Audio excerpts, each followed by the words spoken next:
যখন তুমি কাউকে রেগে গিয়ে কিছু বলো তখন তার মনে কিন্তু একটা দাগ পড়ে। তাই নিজের রাগকে নিয়ন্ত্রণ করতে শেখো। মানসিক ক্ষত অনেক সময় শারীরিক ক্ষতের চেয়েও অনেক বেশি ভয়ঙ্কর।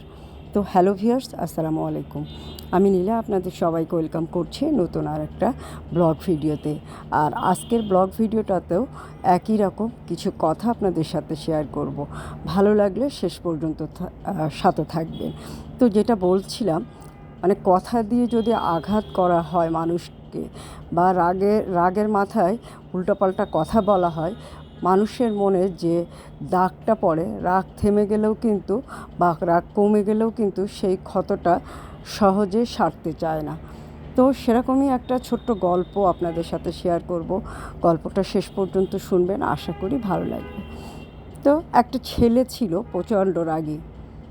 তাই দেখে তার বাবা তাকে একটি পেরেক ভর্তি ব্যাগ দিল এবং বলল যে তুমি যতবার রেগে যাবে ততবার একটা করে পেরেক আমাদের বাগানের কাঠের বেড়াতে লাগিয়ে আসবে।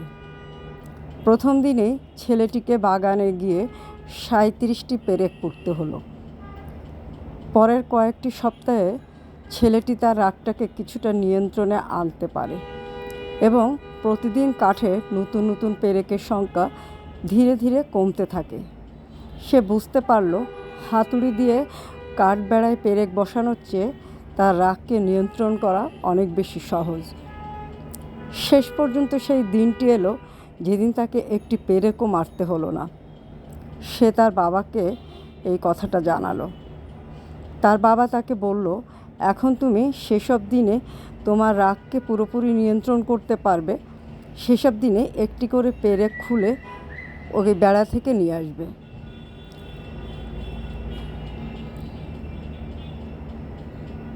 অনেক দিন চলে গেল এবং ছেলেটি একদিন তার বাবাকে জানালো সে সব পেরেক খুলে ফেলতে সক্ষম হয়েছে।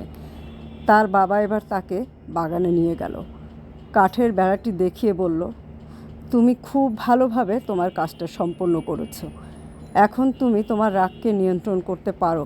কিন্তু দেখো, প্রতিটা কাঠে পেরেকের গর্তগুলো এখনও রয়ে গিয়েছে।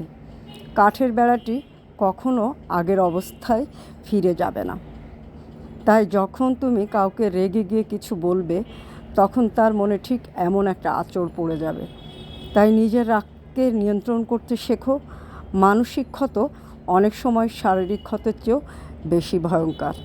আসলে এই কথাটা কিন্তু একদম সত্য এবং গল্পটা আমার এতটাই ভালো লেগেছে যে আমি আপনাদেরকে বলে বোঝাতে পারবো না। রাগের মাথায় আপনি একটা কথা বলে ফেললেন, আপনি খুব সহজেই বুঝতে পারলাম রাগ করেছেন বিধায় আপনি কথাটি বলে ফেলেছেন, কিন্তু সেই কথাটা আরেকজন মানুষের মনে কতটা ক্ষত সৃষ্টি করতে পারে, কতটা আঘাত দিতে পারে, তো সেটা কিন্তু পরবর্তীতে সে ছাড়া আর কেউ অনুভব করতে পারে না। মানসিক আঘাত অনেক খারাপ জিনিস। মানসিক আঘাত মানুষকে অসুস্থ করে তোলে। তাই যতটা সম্ভব নিজের রাগকে নিয়ন্ত্রণ করবেন। অপরকে আঘাত করার আগে একবার হলেও চিন্তা করবেন এবং অপরকে মানসিকভাবে কষ্ট দেওয়ার আগে একবার হলেও চিন্তা করবেন এই কষ্টটা আপনি পেলে কেমন হতো। তো যাই হোক বন্ধুরা, অনেক কথা বললাম। আশা করি আপনারা মানুষকে শারীরিক এবং মানসিক কোনো আঘাতই মানুষকে দিবেন না। এই পৃথিবীটা খুব ক্ষণস্থায়ী, খুব অল্প সময়ের জন্য আমরা এসেছি। এখানে আমরা সবাই যেন মানসিক শান্তি নিয়ে বাঁচতে পারি, এটাই আমাদের একমাত্র চাওয়া। তো যাই হোক বন্ধুরা, আমি কিন্তু আজকে অদ্রি ফ্যাশন আর লাইফস্টাইলের পেজের চমৎকার সুন্দর কিছু শাড়ি নিয়ে আপনাদের সামনে চলে এসেছি। যে শাড়িগুলো দেখতে যেমন সুন্দর, পরে সেরকম আরাম পাবে। মানুষ যখন একটু মানসিক শান্তিতে থাকে তখন কিন্তু তার ঘুরতে যেতেও ভালো লাগে। আর ঘুরতে গেলে এরকম একটা হাতের কাজের চমৎকার সুন্দর শাড়ি পরে যেতে পারেন। আপনি আপনার পরিবারকে একটু মানসিক শান্তি দেওয়ার জন্য, একটু সুখ দেওয়ার জন্য, একটু স্বস্তি দেওয়ার জন্য মাঝে মাঝে ঘুরতে যেতে পারেন এবং ঘুরতে গেলে আর মাঝে মাঝে এরকম হাতের কাজের শাড়ি গিফট করতে পারে। যখন সে ঘুরতে যাবে সুন্দর একটা হাতের কাজের শাড়ি পরে বাইরে যাবে। তো মানুষ এই পৃথিবীতে আর মানে কে কতদিন বাঁচবে এটা কিন্তু আমরা কেউ বলতে পারি না। এই মুহূর্তে হয়তোবা আমাদের জন্য শেষ সময় হতে পারে, আবার এমনও আছে আমরা হয়তো আরও 100 বছর বাঁচতে পারি। এটা একমাত্র আমাদের যিনি সৃষ্টি করেছেন তিনিই ভালো বলতে পারেন। তাই আমরা সবাইকে নিয়ে ভালো থাকব, পরিবারের সবাইকে নিয়ে সুখে শান্তিতে থাকব। যার যে পরিবার আছে, যার যে অবস্থান আছে, সেই অবস্থান থেকেই ভালো থাকার চেষ্টা করব এবং আপন মানুষগুলোকে নিয়ে সুখে শান্তিতে থাকার চেষ্টা করব আর মানসিক শান্তি বজায় রাখব। আর কাউকে শারীরিক বা মানসিকভাবে নির্যাতন করব না। আর সুন্দর কিছু শাড়ি গিফট করে একটা সুন্দর সম্পর্ক, পারিবারিক সম্পর্ক, সামাজিক সম্পর্ক গড়ে তুলব। আর এরকম সুন্দর সুন্দর শাড়ি আপনি পেয়ে যাবেন অদ্রি ফ্যাশন অ্যান্ড লাইফস্টাইলের পেজ বা নীলা হাফিজার পেজে। শাড়িগুলো ভালো লাগলে স্ক্রিনশট নিয়ে অর্ডার প্লেস করে দিবেন।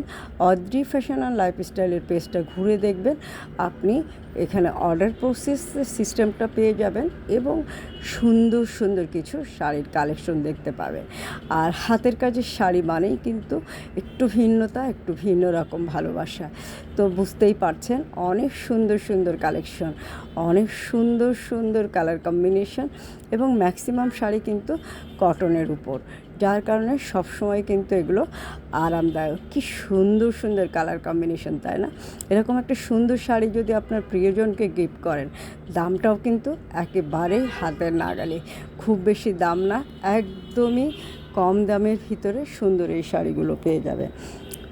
আর প্রিয়জন হতে পারে মা, প্রিয়জন হতে পারে স্ত্রী, প্রিয়জন হতে পারে বোন, প্রিয়জন হতে পারে অনেকেই, হ্যাঁ, সবাই কিন্তু আপনজন এবং প্রিয়জন। আপনি যাকে আপন ভাববেন, যাকে ভালোবাসবেন, তাকে কিন্তু আপনজন মনে হবে। আর আপনজনকেও যদি আপনি পরপর মনে করেন, তাহলে কিন্তু সেটা আপনজন হবে না। আর এরকম সুন্দর একটা শাড়ি আপনার আপনজনকে, আপনার প্রিয়জনকে গিফট করার জন্য অদ্রি ফ্যাশন অ্যান্ড লাইফস্টাইলের সাথে থাকবেন। আর মোটামুটি আজকে শেষের দিকে খুব সুন্দর কিছু শাড়ির কালেকশন আপনাদেরকে দেখালাম। প্রতিটা শাড়ি কিন্তু খুবই সুন্দর, আপনাকে আরও বেশি সুন্দর এবং আকর্ষণীয় করে তুলবে। তো আজকে পর্যন্ত আপনারা সবাই ভালো থাকবেন, সুস্থ থাকবেন, আমার পেজের সাথে থাকবেন। আল্লাহ হাফেজ।